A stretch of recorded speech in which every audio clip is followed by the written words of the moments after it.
hay, ¿no?, cierta tensión, sobre todo entre peronistas y radicales, vamos a decir, acerca de, bueno, ¿quién hizo más para combatir el terrorismo de Estado? ¿Quién hizo más para consolidar la democracia en la Argentina? Y en definitiva es una discusión que tiene una dirección determinada, es una discusión que está en línea, en sintonía con el nunca más, que está en línea, en sintonía con que los represores, quienes llevaron adelante crímenes de lesa humanidad, deben ser juzgados, deben ser encarcelados, y que no se quiere nunca más volver justamente a un golpe de Estado, no se quiere volver nunca más a una época como aquella. Quienes se salen de ese discurso, quienes tienen un discurso totalmente diferente, creo yo, a prácticamente todos los espacios políticos que conocemos hoy y que han estado interactuando y dialogando durante estos últimos 40 años, son los de La Libertad Avanza. Y se vio muy fuertemente algo de esto en el debate de candidatos a vicepresidentes de antenoche, donde Victoria Villarruel, después de haber organizado un acto en la legislatura bonaerense de lo que llamaron homenaje a las víctimas del terrorismo, se refirió a su propio padre, que muchos lo venimos referenciando como alguien que tuvo alguna participación justamente en este terrorismo de Estado, como un héroe de Malvinas. Dijo, paren, que mi padre es un héroe de Malvinas. Bueno, obviamente a partir de ahí surgen un montón de interrogantes y nos pareció lo más atinado hablar con quienes fueron protagonistas directos de esta historia que ocurrió en 1982. Estamos en comunicación telefónica con Ernesto Alonso. Él era colimba en aquel año, él fue a pelear a las Malvinas y forma parte del Centro de Excombatientes Islas Malvinas, el CECIM La Plata. Ernesto, ¿cómo estás? Te saludo desde Radio Caput. ¿Qué tal? Buen día, Juan Martín. Un gusto hablar con Bueno, ustedes, como siempre. el gusto es nuestro y la verdad queríamos tomarnos un tiempo para aclarar lo más que podamos este tema. Sabemos y estuvimos conversando junto con ustedes en estos días acerca de un pedido de informe que habían hecho ustedes preguntando acerca de aquellas reuniones que había tenido Victoria Villarruel con Jorge Rafael Videla, nada menos. Pero bueno, ahora nos encontramos con que ella dice que su padre es un héroe de Malvinas. Bueno, queríamos preguntarte, ¿qué sabes vos? ¿Qué saben ustedes? ¿Quién es el padre de Victoria Villarruel? Y si se puede hablar, estamos hablando no de Eduardo Marcelo Villarruel, ese es su nombre, si podemos hablar de un héroe como ella lo mencionó. Mirá, no sé si recibiste, ayer escribí una nota de opinión referida a empezar a desandar y deconstruir lo que lamentablemente la dictadura militar nos dejó planificado en planes de inteligencia y contrainteligencia, de cómo contar la guerra, qué hacer con los soldados y qué hacer con los familiares de los caídos, ¿no? Días antes ya de la derrota del 14 de junio de 1982, en Malvinas no se enviaban mayor cantidad de armas, cañones, tropas, sino que se enviaban integrantes de los destacamentos de inteligencia, previendo todo lo que tenían que planificar y además advirtiendo que al regreso de muchos de los soldados heridos al continente, empezaban a hablar y a contar. Entonces, ¿qué construyeron? Todo un relato épico, ¿no? Y dejaron íconos a lo largo de la historia, íconos plantados, ¿no? Con historias, con construcción de relatos, eso lo vimos después en la cantidad de libros que se publicaron, de estos héroes militares. Nosotros como concepto, digamos, para nosotros, los únicos que tienen, a ver, y en todo caso, bueno, habría que profundizar la definición, cómo cada uno interpreta esa cuestión de la figura del héroe, ¿no? Digo, alguien que quizás se extralimita a lo humano, ¿no? Digo, hay muchas concepciones, ¿no? Entonces, para nosotros los únicos héroes son los pibes que murieron en Malvinas, Juan Martín. Particularmente no me identifico, no nos identificamos porque los pibes dejaron hasta lo más preciado, ¿no? Que es la vida. Y a ver, y la dejaron y perdieron su vida por una decisión que tomó una dictadura militar. Entonces estamos muy alejados de esa construcción del rol que le quisieron dar a los colimbas con esa memoria lítica, ese héroe de bronce, que ese héroe de bronce no tiene sentimientos, vos te acercás, lo pellizcás, lo tocás, puede estar en el frío, en el calor, ¿se entiende? Y no tiene palabra, no tiene voz. La única voz de estos mal llamados héroes fueron la voz de los militares. Hago referencia a la historia también, insisto, esto de los mal llamados héroes. En el momento que se produjeron los alzamientos Carapintadas, en esa crisis del año 87, que toda la sociedad se movilizó, nosotros también, como en esa época éramos jóvenes que empezamos a trabajar y a luchar por la recuperación de la democracia apenas vinimos de Malvinas. Cuando Alfonsín los menciona como que muchos de ellos habían sido héroes de Malvinas, la verdad que recogimos las banderas y sentimos una desproporción y hasta cierta ofensa, ¿no? Porque escribimos en esa época, digamos, nuestra expresión, diciendo que ningún héroe en todo caso, o en este caso militares, si tendrían esa condición, no estarían condicionando nuevamente la democracia. Así que tenemos una larga... Bueno, después de eso, por ejemplo, Juan Martín, nosotros sacamos una publicación en esos momentos que se llamaba Antihéroes. Porque esos héroes que venían a plantear la dictadura son los héroes de Victoria Villarruel en este presente.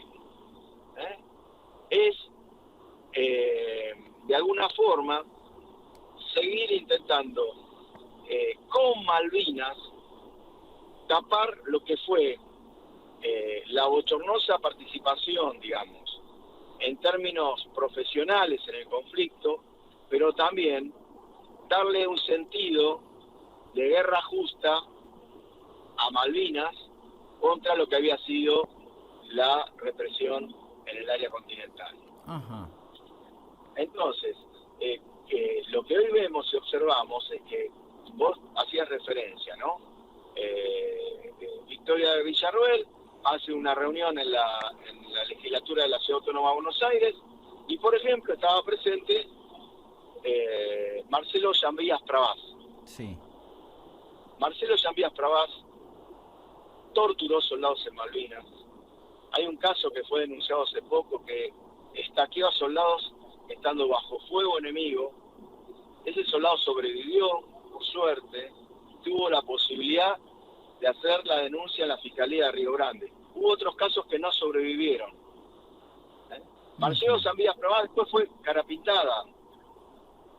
Marcelo Llambillas Pravaz asesinó de un tiro al teniente coronel Velasco, por el cual en el año 2005-2006 creo que fue destituido del ejército y cumplió condena por haber cometido un asesinato, ¿no? Y Marcelo Llambillas Pravaz es uno de los tipos que además es parte de esta estructura, con esta, insisto, incesante e intensa disputa de sentidos, que, bueno, si nosotros no damos la pelea en forma colectiva, como lo venimos haciendo todos los organismos de derechos humanos, la sociedad argentina, los trabajadores, la sociedad civil, nos quieren dar una disputa cultural, ¿no? No esto de imponernos con eslogan que no son 30.000, o este dispositivo muy inteligente también en lo comunicacional por parte de Victoria Villarruel. Eh, Así que, bueno, un poco, esta construcción de estos falsos héroes, digamos. Y aparte de otra cuestión, no puede haber doble estándar, Juan Martín. A ver, el caso más emblemático es el caso de Giachino, que fue el primer militar de grado que muere en Malvinas el 2 de abril, cuando se hace la recuperación, donde hay un fuerte dispositivo de las Fuerzas Armadas Argentinas que hacen el desembarco, y en circunstancias que esos no más de 75 Royal Marine estaban defendiendo la casa del gobernador ilegítimo de las islas, que había que esperar un tiempo más para que se rindan. A Giachino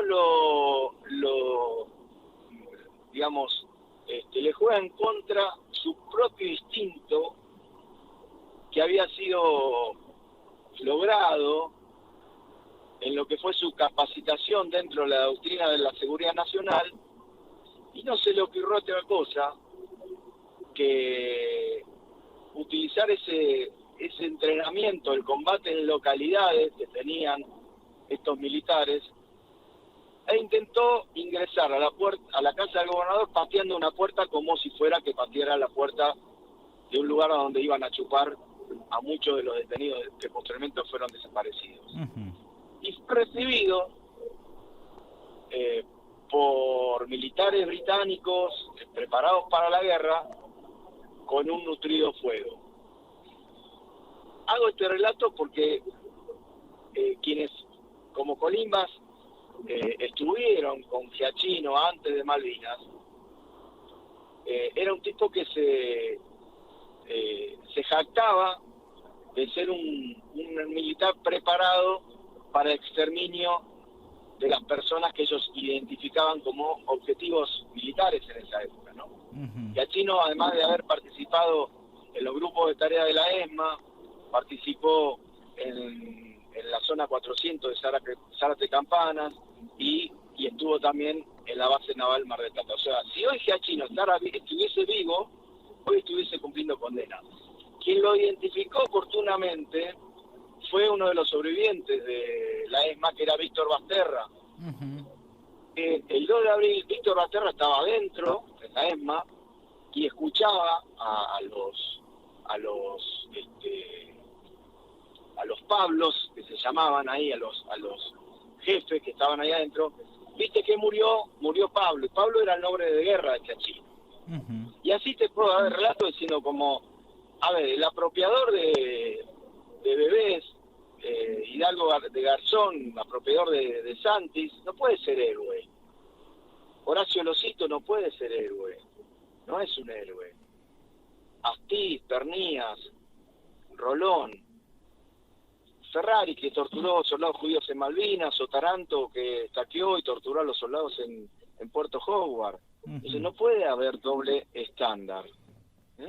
Claro. Y eso es lo que tenemos que tratar de construir, esta figura que nos impusieron, que tiene una característica de un profundo sentido que va en contra, digamos, un profundo sentido para de alguna forma consolidar la impunidad. ¿No? Ahora, o sea, y además esto, y termino con esto también, que como generación era común escuchar en esa época: anda a hacer el servicio militar que vas a salir más hombrecito. Y después de aquellos que fueron víctimas, ojo con lo que vas a decir, porque vas a quedar mal. Pibe, fuiste a una guerra, ¿qué te pasó? ¿Qué querés que te hagan? ¿Se entiende? Entonces hay una figura también de un profundo sentido patriarcal y machista, ¿no? Digamos, y así sucedieron las cosas que sucedieron cuando hablamos de la cantidad de suicidios que hubo de excombatientes, porque gran parte de la sociedad no los escuchó, y el Estado no los escuchó aún hoy, a 41 años, y particularmente el Poder Judicial de la Nación, donde hay expedientes que están frisados, donde tienen que definir sobre torturas en Malvinas, ¿no? Por supuesto, en manos de esta corte, Juan Martín. Ernesto, decías hace un rato que esta guerra, bueno, fue una decisión que tomó la dictadura, hablabas del sentido de consagrar la impunidad. ¿Es posible entonces pensar que cuando llevan el país a una guerra quienes estaban gobernando por medio de una dictadura del país, lo hicieron, tuvieron entre sus objetivos ya en aquel momento el hecho de consagrar la impunidad? ¿Es posible pensar que llevaron el país a una guerra pensando en recuperar su propia imagen para el momento en el que volviera la democracia? Mirá, no solamente eso, sino que tuvieron esa decisión le vino como anillo al dedo al imperialismo, digamos, ¿no?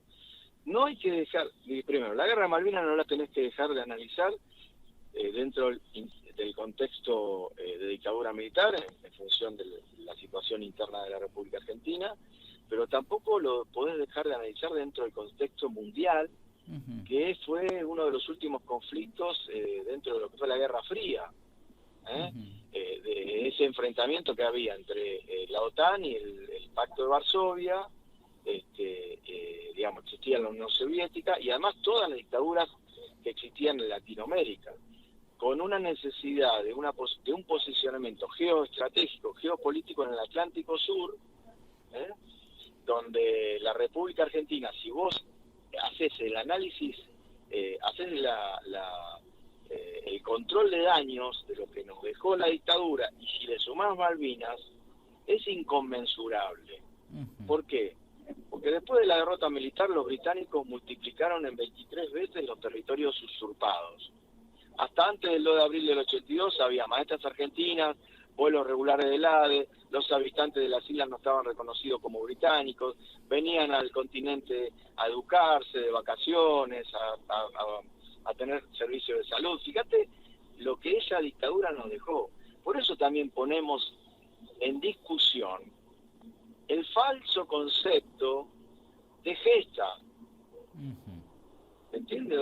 A ver, ¿y qué? Nos enfrentamos porque vos viste cuando se instalan los temas, y a veces hasta dentro del mismo sistema de educación, repetimos como loro sin analizar el sentido de las palabras. Sí. Entonces, me parece que eso es lo preocupante. Y cómo en esa construcción, digamos, de dos miradas distintas, quizás es más simple repetir el término de la gesta de Malvinas, o repetir de que todos los que estuvieron allí son héroes. Claro.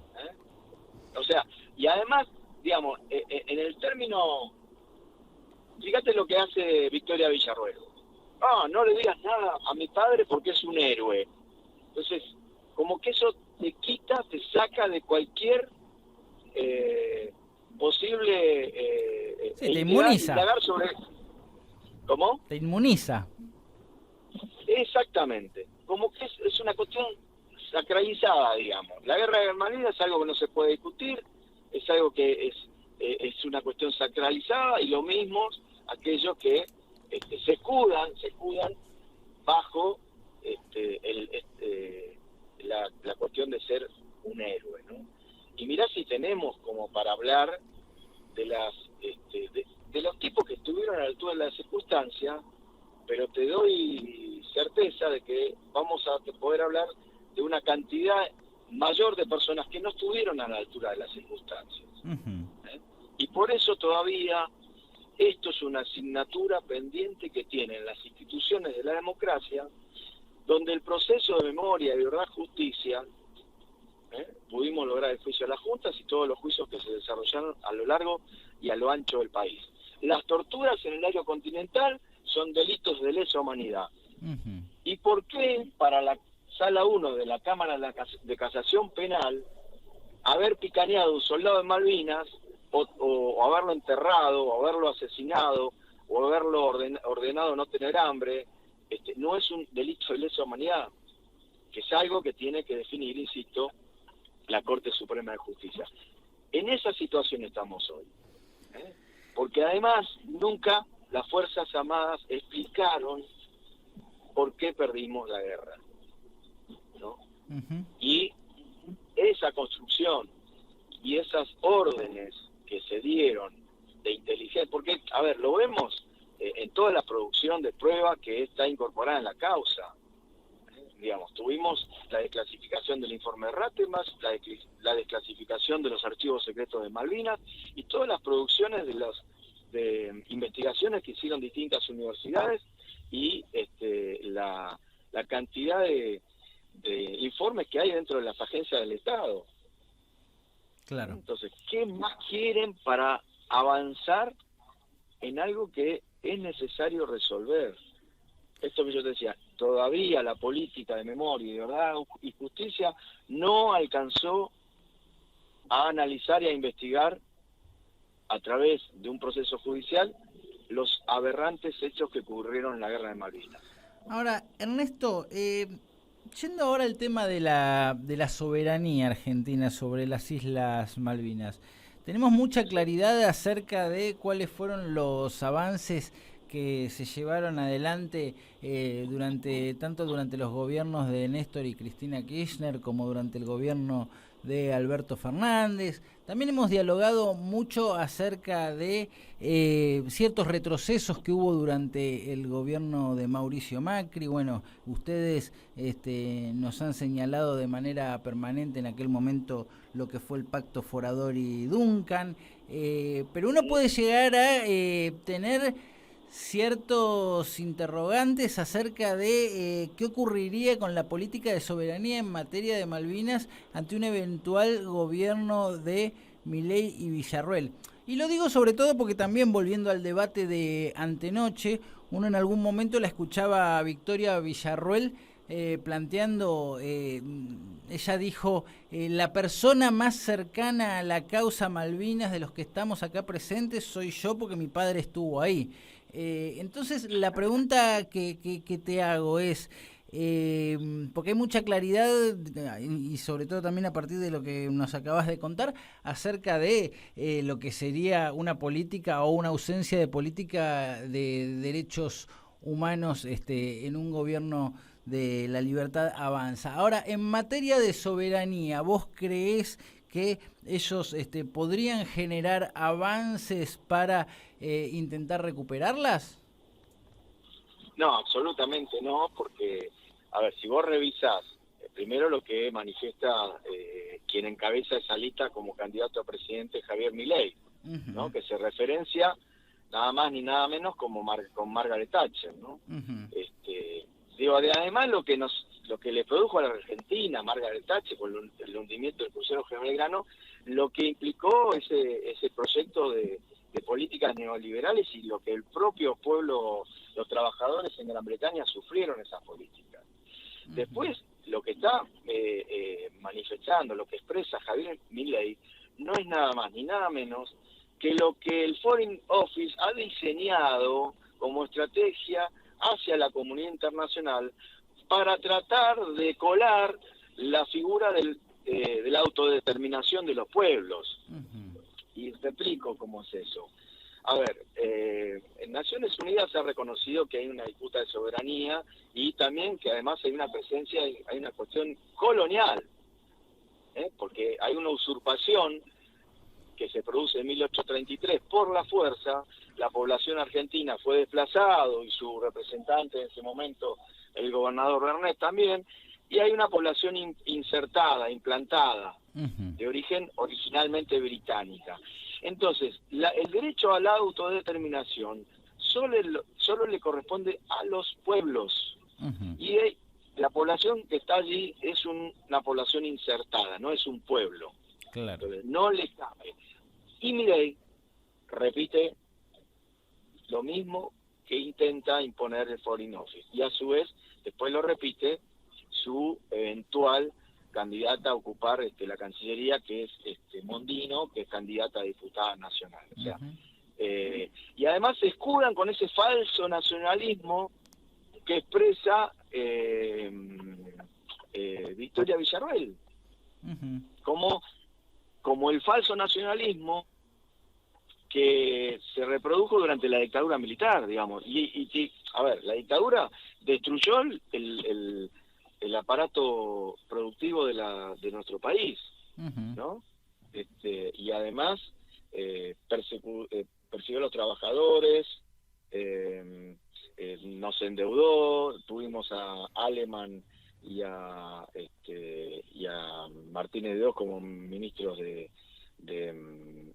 perdón, tengo que... Sí, sí. ¿Estás bien? Hola, ¿me escuchás? Ahí está. Perfecto, sí, Como sí. ministro de Economía, llegó a la situación de nuestro pueblo, unas situaciones pésimas, digamos, y directamente siguió los lineamientos del Consenso de Washington, participó en la colaboración contra los movimientos insurgentes, revolucionarios, que más que nada en la zona de Centroamérica. O sea, fue un dispositivo que en esas épocas se utilizaba a través de dictadura militar, de la misma política que quiere llevar adelante Javier Milei, y por supuesto en esto no queda ninguna duda que también Juntos por el Cambio, ¿no? No nos olvidemos del Forador y Duncan, que vos lo habías mencionado, firmado por la canciller, Malcorra. diseñado por la canciller Susana Malcorra, Carlos Foradori, Ujú. y después, por supuesto, lo que dijo Burlis durante la pandemia, que bueno, las Malvinas las podríamos haber cambiado por vacunas. Ujú. O sea, y esto también es una disputa de sentidos, porque quieren que sigamos viendo a nuestro país como una Argentina chiquitita. Ujú. ¿Para qué queremos las Malvinas? No construye una mirada bicontinental y marítima. Es la disputa de soberanía en cantidad de kilómetros cuadrados más importante del mundo, y no tenemos ninguna duda que está el futuro de los argentinos ahí. Claro. Y esto también, lo que estamos observando, y ya deja de ser teorías conspirativas, quieren partir a nuestro país en tres. ¿Vos te acordás cuando Menem decía y hablaba de las provincias inviables? Sí. ¿No? Bueno, esto es un paso más adelante. La República Argentina en tres pedazos. Ujú. La Patagonia, para que extraer solamente recursos hidrocarburíferos, y por supuesto en la plataforma continental, que existen y muchos. La Pampa Húmeda, el centro, digamos, con la cuestión productiva vinculada exclusivamente a los productos agroexportadores. Y el norte para extracción de Litio. minerales estratégicos y el litio, digamos, ¿no? Ujú. Ahora, pero sin los 44 millones de argentinos adentro, Juan Martín. Entonces, acá hay riesgos que observamos muy preocupantes. Entendemos que hay gente que está muy, digamos, muy enojada, con sentido, porque no se han dado las respuestas correspondientes, porque hay que tener mucha decisión política para enfrentar a estos planes.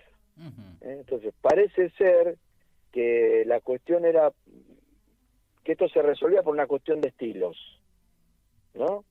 Que lo que enojaba a la sociedad era la forma de expresarse de Cristina Fernández de Kirchner. Ujú. Y creo que la experiencia que estamos pagando es muy costosa, digamos, ¿no? El costo que estamos pagando, perdón, es muy Claro. costoso, ¿no? Por no haber enfrentado, digamos, a un poder político y que está relacionado a un diseño también global, porque ya vemos cómo se ha construido en el planeta un mundo multipolar, digamos, no hay dos potencias, sino que hay varias cuestiones que nos dan posibilidades, no solamente a la Argentina, sino que a la región, porque la región tiene posibilidades en función de aplicar políticas soberanas, de pensar un proyecto para quienes lo habitan, ¿no? En el caso, bueno, también de la República Argentina. Claro. Y eso, para mí, es eso lo que está hoy en juego, ¿no? El futuro de los argentinos, donde tenemos todas las posibilidades en tanto en cuanto se consolide una política de Estado vinculada al desarrollo de las políticas soberanas, a modelos socioproductivos que, por ejemplo, tengan un dispositivo para avanzar en la cantidad de recursos que nos ofrece la plataforma continental. Vos sabés que estamos trabajando con el tema de pesca, el proyecto de pesca soberana, ¿no? Uh-huh. Con un sentido profundo social, en momentos que se había empezado a discutir el plan contra el hambre. Recursos que los recursos silvícolas son del Estado, y no puede ser que no comamos pescado los argentinos. No. Bueno, ¿qué es? Clarísimo, clarísimo. A ver, sí. Eso es en definitiva lo que está en juego, ¿no? Entonces aparecen todos estos productos y modelos Uh-huh. de comunicación que vos fíjate cómo nos han fraccionado, ¿no? Claro. Y han fraccionado a la mayoría, que son los trabajadores, que es la mayoría es el pueblo argentino, el pueblo trabajador, el pueblo que vive de un salario, el pueblo que produce, el pueblo que investiga, Uh-huh. el pueblo que ofrece salud, digamos.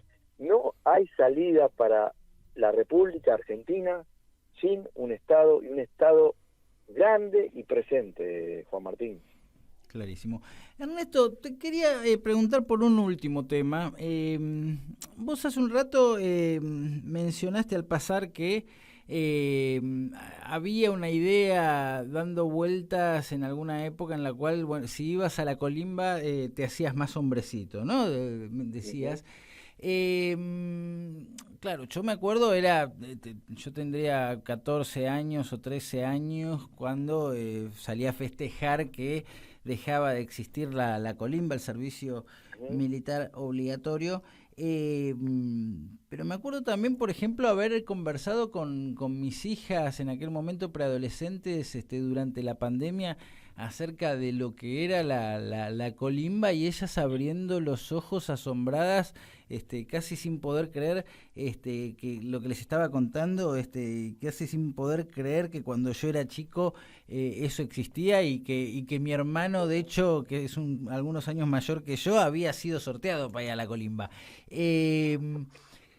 ¿Crees, sabés, suponés, tenés alguna información o alguna suposición acerca de si volvería la colimba en caso de que este sector gobierne el país? Mira, siempre lo han manifestado, ¿no? Y lo han manifestado es el mismo modelo, es lo mismo. O sea, el pensamiento de la dictadura y de este sector, los métodos pueden ser distintos, pero el fin y el modelo político, social y económico es el mismo, ¿no? Claro. Control social sobre las clases más postergadas, ¿no? Y acá lo que hay que ofrecerle a los pibes es formación y educación. Todos aquellos que tengan una vocación de ser militar, como aquellos que tienen vocación de estar en una fuerza de seguridad, por supuesto la tienen que tener, ¿no? Pero vocacionalmente, no obligatoriamente. Claro. Ese servicio militar era obligatorio. Y por supuesto yo lo viví en dictadura. Acá me gustaría, te pediría, teniendo en cuenta que se dice, a mí no me consta que sea así, pero se dice que hay mucha adhesión joven hacia la propuesta de la libertad avanza, ¿no? Entonces me interesaría capaz que le cuentes a esos jóvenes que van a votar por primera vez, que tienen 16, que tienen 18 años, si nos podés contar un poco de qué se trata y por qué no estaría bueno que vuelva a la Argentina el servicio militar obligatorio. Primero porque es obligatorio, o sea, nadie puede obligar a alguien que no quiera, no tenga esa vocación de hacerlo, y me parece que la fórmula de unas Fuerzas Armadas profesionales, preparadas, bajo la doctrina de la defensa nacional, con el desarrollo acompañado con un desarrollo científico-tecnológico, estaría es la forma más adecuada de plantear la defensa del territorio nacional en función de las distintas hipótesis de conflicto. ¿Qué hipótesis de conflicto plantearían los que están diciendo hoy que van a utilizar las Fuerzas Armadas en el combate contra el narcotráfico, por ejemplo, ¿no? O sea, un retroceso por el cual las Fuerzas Armadas no están preparadas para las cuestiones de seguridad. Y segundo, a ver, no nos olvidemos que el servicio militar obligatorio terminó con el asesinato del soldado Carrasco. Y no nos olvidemos las situaciones que se han dado también desde ese momento hasta ahora, con algunas cuestiones de abuso y muertes de voluntarios, ¿no? O de cadetes, ¿no? Cuestiones que son impensables, que te hacen ver que se siguen utilizando en muchos lugares las mismas prácticas. Entonces, y aparte de toda una construcción, de idealista, ¿no? Una cosa es ver una película y otra cosa es la realidad. Y hay personas que, insisto, no tienen esa vocación, no tienen esa formación, tienen otras miradas sobre la vida, y creo que a los jóvenes hay que darle la posibilidad, a través de una formación, de que se capaciten en lo que ellos quieran hacer, y el Estado tiene que garantizar eso, ¿no?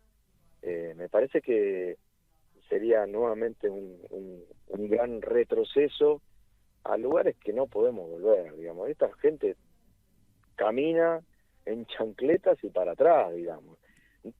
Si vamos a repetir siempre las mismas cuestiones que nos llevaron a situaciones impensadas, bueno, esto va a derivar nuevamente en algo que yo no comparto, digamos, que creo que la gran sociedad... A ver, vos sabés que bueno, nosotros ya somos casi abuelos, pero imagínate, yo no hubiese podido concebir que mi hijo, y encima, digamos, obligatorio para los varones, ¿no? Por eso estas concepciones, que mi hijo varón sea obligado a hacer el servicio militar obligatorio. Algo que para muchos de nosotros fue una pérdida de tiempo, y no solamente una pérdida de tiempo, fue la pérdida de la vida. Durante la dictadura militar también desaparecieron más de 200 soldados conscriptos, ¿no? Entonces y además hay que seguir profundizando la formación, los planes de estudio de las Fuerzas Armadas, ¿no? Para que sean más profesionales. Creo que en algún momento se había pensado, digo, hay que empezar a pensar y que sea realidad que las Fuerzas Armadas, aquellos que siguen la carrera militar, sean formados en las universidades públicas también. Porque si no, seguimos formando estamentos sin ningún tipo de conectividad o relación social entre aquellos que se forman exclusivamente en el mundo militar o de las fuerzas de seguridad y aquellos que se forman dentro de las universidades públicas, escuelas públicas, y distintos niveles de formación que tiene el sistema, digamos, ¿no? Que eso sería un paso muy importante para que se consolide. Ernesto Alonso, secretario de Derechos Humanos del Centro de Excombatientes Islas Malvinas del CECIM La Plata y miembro también de la Comisión Provincial por la Memoria, te agradecemos muchísimo esta conversación profunda que hemos tenido. No, Juan Martín, gracias a todos ustedes, a toda Radio Caput, y como siempre,